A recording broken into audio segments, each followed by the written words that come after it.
चलिए दोस्तों, अपने एरियल नंबर का लेक्चर नंबर 8 है। इसमें हम बहुत ही इंटरेस्टिंग क्वेश्चन पढ़ने वाले हैं। आज थोड़ा ज़्यादा सवाल पढ़ने की कोशिश करेंगे। सिलेबस भी अपने को कवर करना है, ऐसे भी बैच अपना लेट चल रहा है। चलिए, मैंने यहाँ पे इंग्लिश में लिखा है। मैं हमेशा इंग्लिश में लिखता हूँ, डिराइव उसको हिंदी में करता हूँ। जो भी हमारे हिंदी मीडियम के स्टूडेंट हैं वो परेशान होने की उनको ज़रूरत है नहीं, क्योंकि जो मैं हिंदी में बोलता हूँ उसको सुन करके वो अपना नोट्स हिंदी में बना सकते हैं। या सबसे अच्छा ये होगा कि आप इंग्लिश में ही उसको बनाइए, क्योंकि मैथ जो है ऐसी सब्जेक्ट है जो आप हिंदी मीडियम के रहते हुए भी यदि आप इंग्लिश में बनाते हैं एग्जाम में तो कोई फर्क नहीं पड़ता है, और ज़्यादा इंग्लिश लिखने की जरूरत भी नहीं रहती है मैथ में, तो कोई परेशानी नहीं होगी। मेरे हिसाब से कोई परेशानी आप लोग को नहीं होगी। चलिए, सवाल क्या बोलता है, find the largest number which divides 129 and 545। ठीक है, living reminders 3 and 5 respectively. Second सवाल है, find the largest number that will divides 398, 436 and 542, living reminders 7, 11 and 15 respectively. अब देखिए इसमें क्या बोल रहा है, find the largest number. Largest number मतलब HCF निकालना है। यदि वहीं पे ये लिस्ट बोलता तो LCM हो जाता, लेकिन ये लिखा रहा है कि लार्जेस्ट नंबर। और आगे भी देखिए, आप लोग को सवाल पे ध्यान देना होगा कि बोल क्या रहा है। यहाँ क्या बोल रहा है, लार्जेस्ट नंबर। लार्जेस्ट नंबर मतलब क्लियर हो गया कि HCF निकालना है। दूसरा एक और हिंट दिया है यहां से, डेट विल डिवाइड। रिक्वायर्ड जो नंबर दिया हुआ है उसको बोल रहा है कि वो नंबर जो है डिवाइड होगा। तो जो नंबर दिए रहते हैं वो HCF से क्या होते हैं, डिवाइड होते हैं। LCM में क्या है, उल्टा है।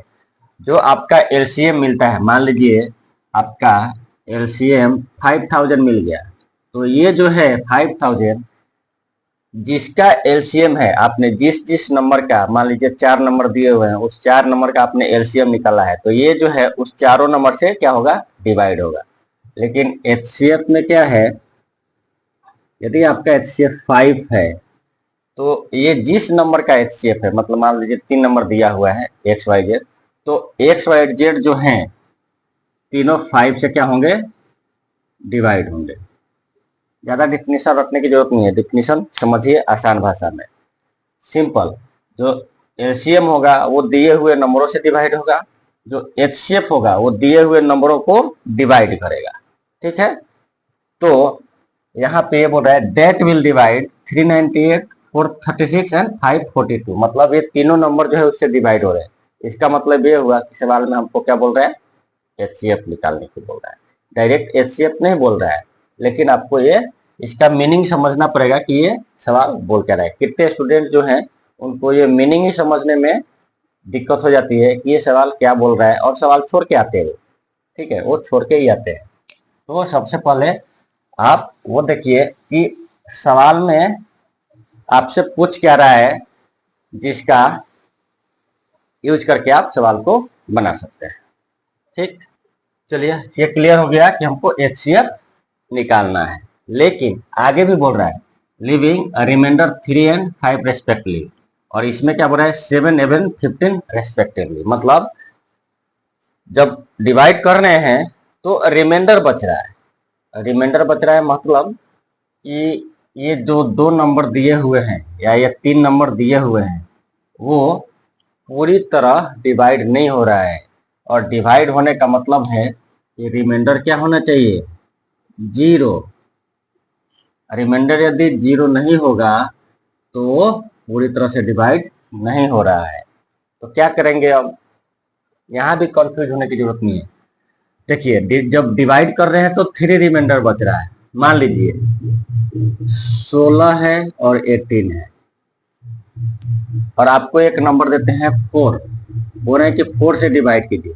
4 से डिवाइड करेंगे तो 4 से 16 क्या हो गया, डिवाइड हो गया।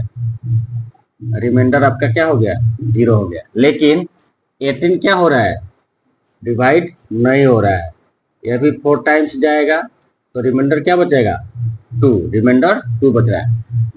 तो अब सोचिए 18 को डिवाइड करना है तो क्या करेंगे, 2 को सब्ट्रैक्ट करेंगे, 18 माइनस 2 क्या होगा 60, तब जाके डिवाइड होगा ना जी।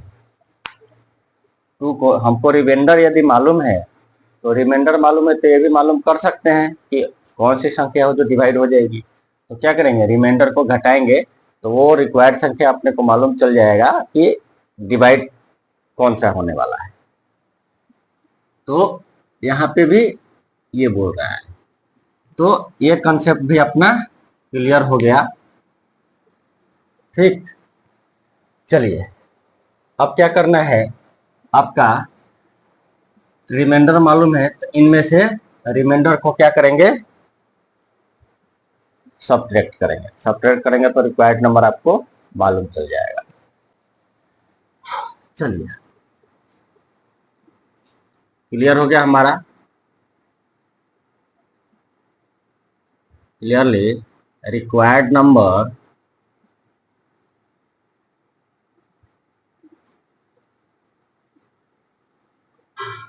डिवाइड, जो नंबर है कौन कौन सा है जो डिवाइड होगा, 129 माइनस 3, ये क्या आ जाएगा 126 एंड 545 माइनस 5, ये क्या मिल जाएगा 540।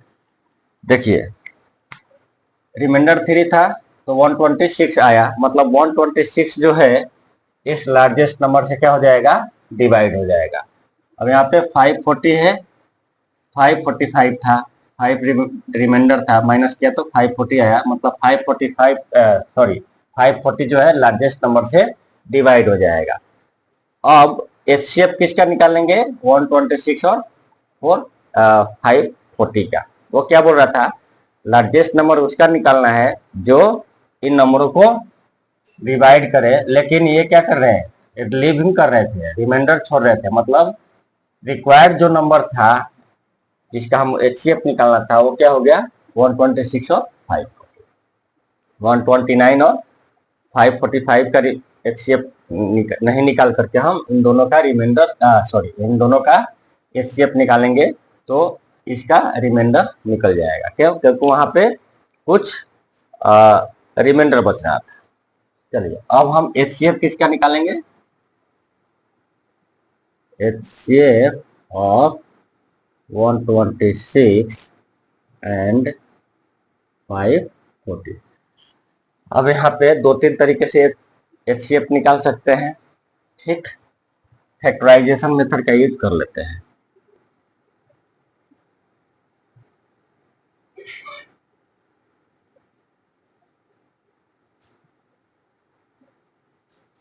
चलिए अब हम क्या करेंगे, इसका एचसीएफ निकालते हैं। तो एचसीएफ निकालेंगे तो देखिए 2 से ये दोनों डिवाइड हो रहे हैं, 6 2 इन दोनों का फैक्टर है, 2 से डिवाइड हो जाएगा 63 और ये हो जाएगा 27। अब देखिए, अब इसमें 2 कॉमन है क्या, 2 कॉमन नहीं, 3 कॉमन है, तो 3 से हो जाएगा और ये हो जाएगा 90। अब देखिए इसमें 3 दोनों में कॉमन है क्या है, तो 7 3, अब आग ट्विस्ट हो गया। अब देखिए यहाँ पे 7 है, यहाँ पे 30 है, तो 7 से दोनों कटेगा क्या, नहीं कटेगा, 3 से कटने वाला है ये, तो 7 जेब कटने हो जाएगा और ये 10 हो जाएगा। फिर अब 2 से कट जाएगा, 7 जेब कटने रखेंगे और ये 5 टाइम्स कटेगा। अब ये आपका देखिए टोटल फैक्टर मिल गया। अब यहाँ पे हमको HCF निकालना है। ठीक, तो HCF के लिए मैंने क्या बताया था कि कॉमन फैक्टर लेना है जो सब में हो। 126 इसका आप फैक्टर करेंगे तो क्या आएगा, एक तो 2 आएगा, सॉरी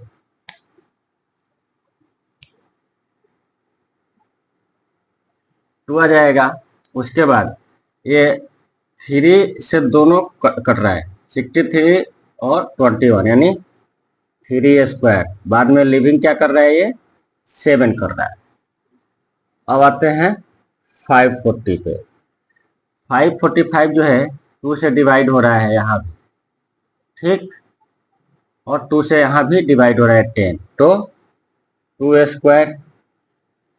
अब देखिए 3 से भी डिवाइड हो रहा है, यहाँ 3 से इधर भी डिवाइड हो रहा है, 3 से 30 भी डिवाइड हो रहा है, मतलब ये 3 जो है 3 टाइम इसमें आया है यानी 3 स्क्वायर। अब क्या बच रहा है यहाँ पे, 2 से ये कितने टाइम कटेगा, 2 टाइम, तो 2 टाइम हो गया। 3 से 3 टाइम कटेगा, 3 हो गया, बच गया आपका 5। ठीक है, ये आपका फैक्टराइजेशन हो गया। चलिए अब हमको क्या करना है, HCF निकालना है। तो HCF का मतलब ये होता है कि जो दोनों में शामिल हो और जिसका पावर कम हो, मतलब प्रोडक्ट ऑफ लीस्ट पावर। तो देखिए ये देखिए 2 स्क्वायर जो है, यहाँ पे समझाता हूँ।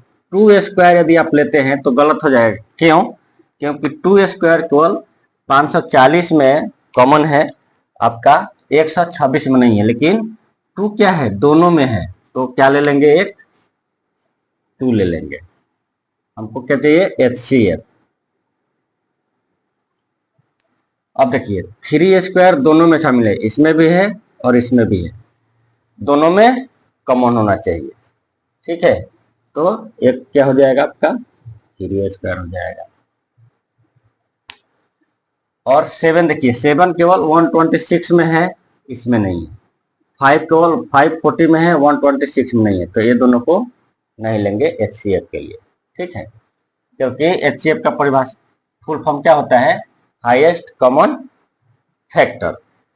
हाईएस्ट कॉमन फैक्टर का मतलब ये नहीं कि जिसका पावर हाईएस्ट हो वो ले लेंगे, मतलब वो संख्या जो दोनों में शामिल हो। ठीक है, दोनों में ही रिक्वायर्ड होना चाहिए। जैसे 2 इधर भी है तो 2 इधर भी होना चाहिए, 2 स्क्वायर इधर नहीं है तो नहीं। ठीक है, तो अब क्या हो जाएगा, product of list common power. तो लिख सकते हैं यहाँ पे HCF का, HCF निकालना हो तो क्या लिखेंगे। हो सकता है बहुत सारे स्टूडेंट ऐसे हैं उनका अभी भी क्लियर ना हो कंसेप्ट, उनके लिए मैं बता दूं। मैंने पहले बताया है कि जो HCF होता है उससे दिया हुआ नंबर क्या होगा, डिवाइड होगा। ठीक है, और HCF के लिए जो टर्म है दिए हुए सारे नंबरों में कॉमन होते हैं। ठीक है, उस कॉमन नंबर को ही लेंगे। जब एक से अधिक संख्या कॉमन में होगा तो क्या होगा, उनका प्रोडक्ट जो है वो HCF होगा। यदि सिंगल नंबर सब में हो रहा है, एक ही नंबर सब में कॉमन है, तो सिंगल नंबर हो जाएगा। लेकिन जब एक से अधिक टर्म कॉमन है तो वो सब दोनों का प्रोडक्ट हो जाएगा। तो यहाँ पे इसी सवाल से 2 कंसेप्ट निकल के आ रहा है। क्या लिखेंगे यहाँ पे, लिस्ट कॉमन, ठीक है, list common term with lower power. उसका क्या करेंगे, यहाँ पे प्रोडक्ट नहीं करेंगे, क्यों, क्योंकि वो सिंगल है। किसके लिए है ये, फॉर सिंगल टर्म।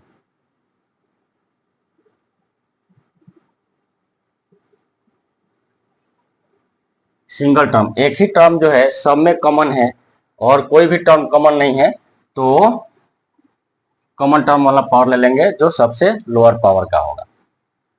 और दूसरा ये हो जाएगा product of list common term with lower power. ठीक है, product of list common terms with lower power, मतलब जो टर्म, जैसे मान लो यहाँ पे दो टर्म है 126 और 540, अब इसका जब फैक्टर किए तो 2 जो है 2 का पावर यहाँ पे क्या है 1 है। देखिए सवाल बन गया, फिर भी मैं समझा रहा हूं ताकि आगे दिक्कत ना हो। यहाँ पे पावर क्या है 1 है, यहाँ पे पावर क्या है 2 है, तो 2 स्क्वायर वाला जो है जिसका पावर 2 है वो दोनों में कॉमन है, या जिसका पावर 1 है वो दोनों में कॉमन। तो यहाँ पे जिसका पावर 1 है 2 टू द पावर 1 ये दोनों में कॉमन है, तो ये ले लेंगे, इस संख्या को ले लेंगे।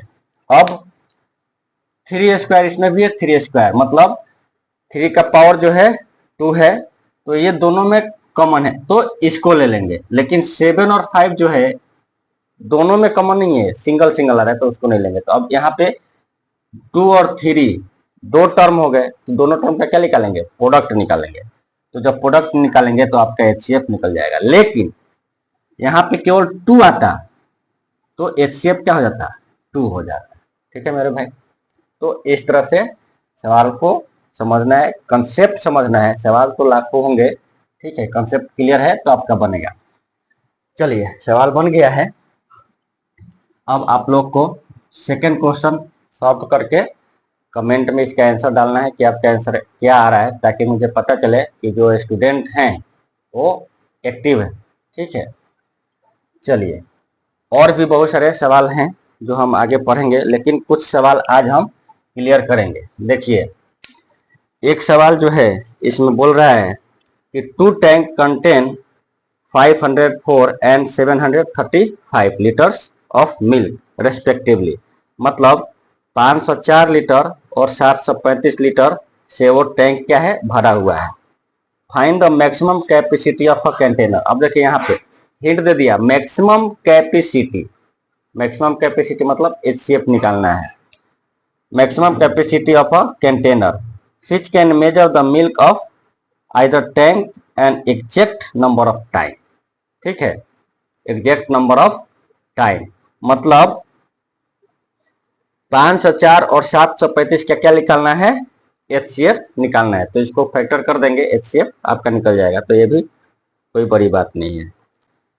उसी प्रकार एक दूसरा नंबर है, यहाँ पे क्वेश्चन पूछ रहा है an army contingent of 612 members is to march behind an army band of 48 member in a parade। एक परेड में 48 मेंबर्स हैं, ठीक है, और उसके पीछे जो है 612 मेंबर का मार्च चल रहा है। तो बोल रहा है the 2 group are to march in same number of column. क्या बोल रहा है, 2 ग्रुप जो हैं मार्च कर रहे हैं सेम नंबर ऑफ कॉलम में। ठीक है, मतलब दोनों कॉलम में सेम मेंबर होंगे। तो what is the maximum number of column in which they can march, मतलब मैक्सिमम नंबर पूछ रहा है ताकि वो कौन सा मैक्सिमम नंबर होगा जिसमें वो मार्च कर रहे हैं। तो क्या करेंगे, यहाँ पे 612 और 48 का क्या निकालना है एचसीएफ निकालना है। यहाँ पे भी क्लियर हो गया है। और थर्ड नंबर क्वेश्चन है, अब बोल रहा है स्वीट सेलर मिठाई बेचने वाला हैज 420 काजू बर्फी एंड 150 बादाम बर्फी। ठीक है, एक स्वीट सेलर जो है उसके पास 420 काजू बर्फी है और 150 बादाम बर्फी है।